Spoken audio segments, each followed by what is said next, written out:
Hello students, up till now we have studied about the basics that are required in this chapter.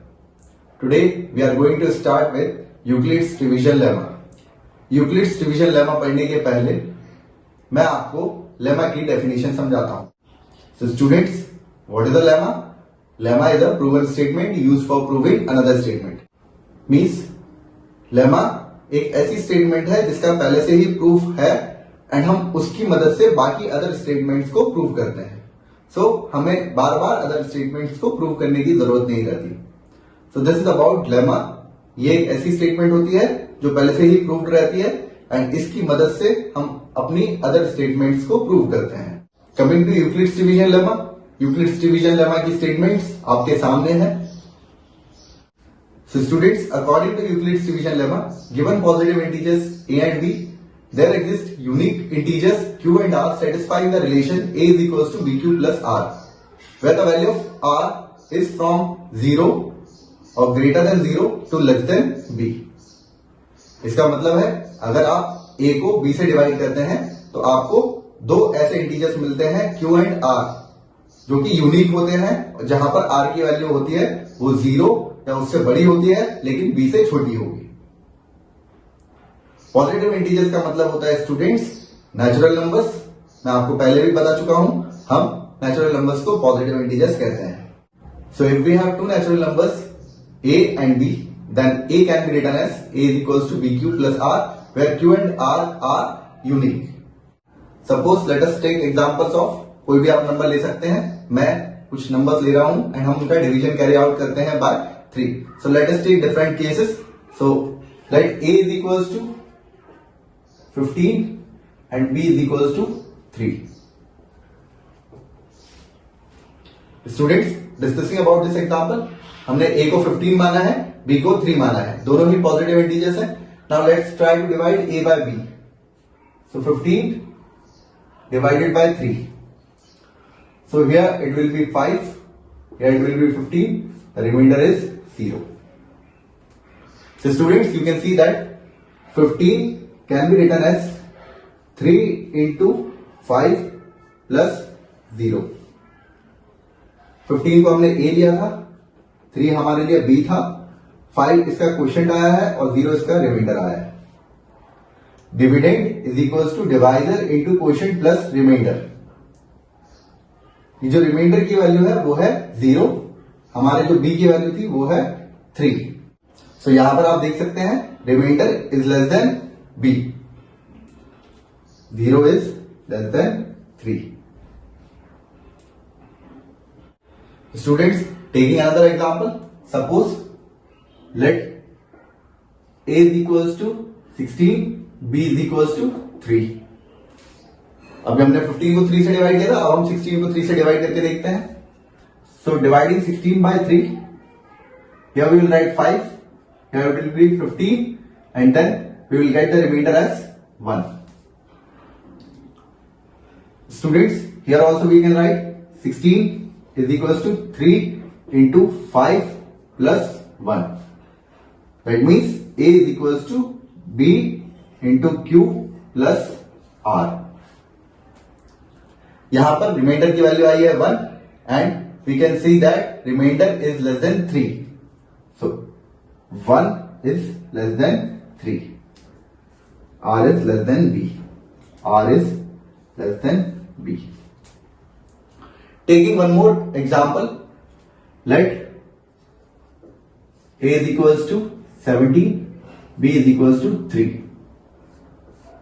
So dividing 17 by 3, 17 को 3 से divide करेंगे. So we'll get 5 as quotient. Here it will be 15 and you will get 2 as remainder. So you can write 17 is equals to 3 into 5 plus 2. That means a is equals to b into q plus r. Here the value of r is 2 and here we can see that 2 is less than 3. Therefore r is less than b.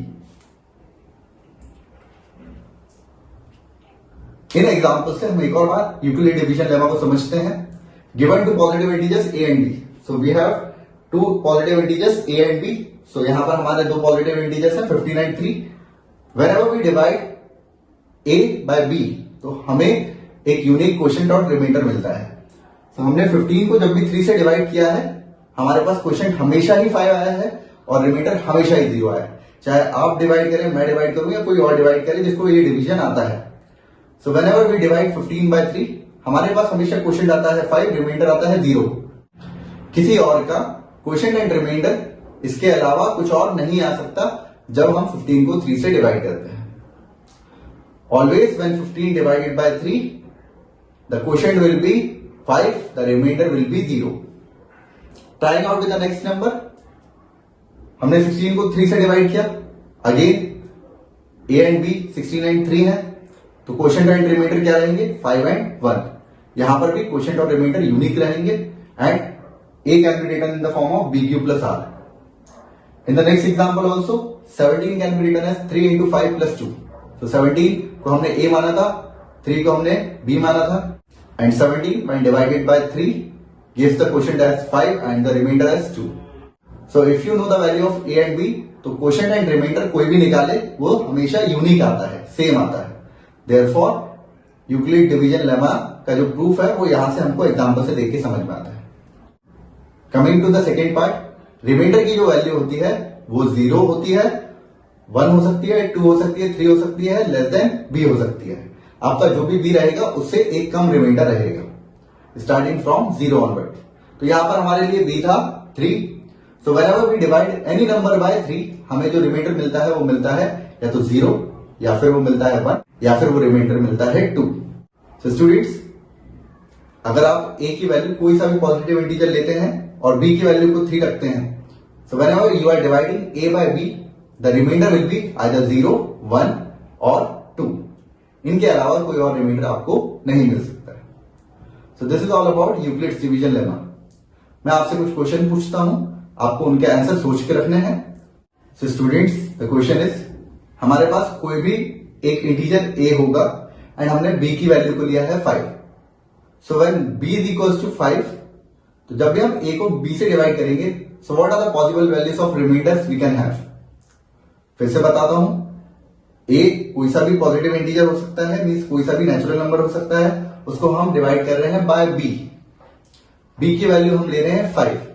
So tell me the different values of r we can have. So students, I hope आप लोगों ने guess कर लिया होगा. r की values will be 0, 1, 2, 3 और 4. So these are the options from which you can select the values of r. आपके पास r की वैल्यू इनके अलावा कोई और वैल्यू नहीं आ सकती. Whenever we divide any number by 8, so the possible values of r are 0, 1, 2, 3, 4, 5, 6, 7. Dividing any number by 10, what are the possible values? The possible values are greater than equals to 0, less than 10. That means r की value जो रहेंगी वो होंगी 0 से लेके 9 तक. Students, this was Euclid's division lemma. यहां पर हमारे पास दो पॉजिटिव इंटीजर्स होते थे एंड जब भी हम a को b से डिवाइड करते थे तो जो क्वोशिएंट एंड रिमाइंडर रहता था वो यूनिक रहता था. रिमाइंडर की वैल्यू विल बी फ्रॉम 0 और greater than 0 to less than b. Euclid's division lemma हम लोग शुरू से पढ़ते आ रहे हैं. बचपन में हमने पढ़ा था dividend is equals to divider into quotient plus remainder. उसी को हमने यहां पर बोल दिया है a is equals to bq plus r. Euclid's division lemma पढ़ने के बाद अब हम पढ़ेंगे Euclid's division algorithm. What is an algorithm? An algorithm is a series of well defined steps which gives us a procedure for solving a type of problems. Algorithm में हमें procedure मिलता है जिससे हम किसी भी टाइप का प्रॉब्लम सॉल्व कर पाए. यूक्लिड्स डिवीजन एल्गोरिथम का मतलब है कि हमें एक ऐसा प्रोसीजर मिलेगा जिसका हम यूज कर सकते हैं यूक्लिड्स डिवीजन लेमा के प्रॉब्लम सॉल्व करने में. So students, what is the difference between Euclid division lemma and Euclid division algorithm? In lemma, we have got a proven statement a is equals to bq plus r. ये एक statement हमको मिल चुकी है. इतनी होती है Euclid division lemma. Euclid division algorithm में हमें इस लेमा का यूज करना है और एक प्रोसीजर मिलेगा जिससे हम क्वेश्चंस को सॉल्व करेंगे. अब हम किस टाइप के क्वेश्चन सॉल्व करेंगे? यूक्लिड डिवीजन एल्गोरिथम से हम फाइंड करेंगे HCF of two numbers. So what is the use of Euclid's division algorithm? Euclid's division algorithm is used to find the HCF of two numbers. Let us check it out with the help of an example. So let A is equals to 25 and B is equals to 4. हमेशा जो बड़ा number है उसको हम A मानेंगे और जो छोटा नंबर है उसको हम B मानेंगे.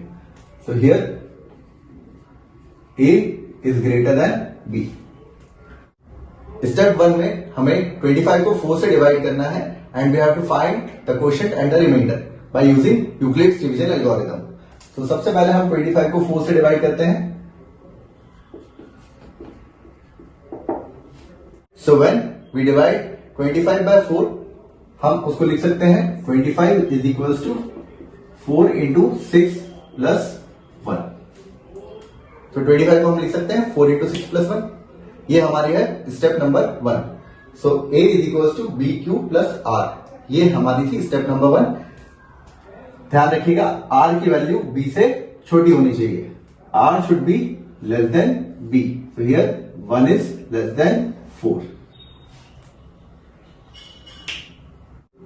So this is step number 1. Second step में हमको क्या करना है, फर्स्ट स्टेप में जो हमारा डिवाइजर था 4 उसे हम डिवाइड करेंगे उसी स्टेप के रिमाइंडर से, विल बी डिवाइडेड बाय 1. ये काम करते जाना है और हमें हमारा HCF मिल जाएगा. So now we are going to divide the divisor of previous step by the remainder of previous step. So step number 2 we will divide 4 by 1. सो 4 को जब भी 1 से डिवाइड करेंगे 4 can be written as 1 into 4 plus 0. So students, पहले step में हमने जो हमें दो नंबर दिए थे, बड़े नंबर को छोटे नंबर से डिवाइड किया, एक क्वोशिएंट ऑफ रिमाइंडर आया. सेकेंड स्टेप में हमें क्या करना है, जो फर्स्ट स्टेप में डिवाइजर मिला है उसे उसी स्टेप के रिमाइंडर से डिवाइड करना है. Again quotient and remainder find करना है.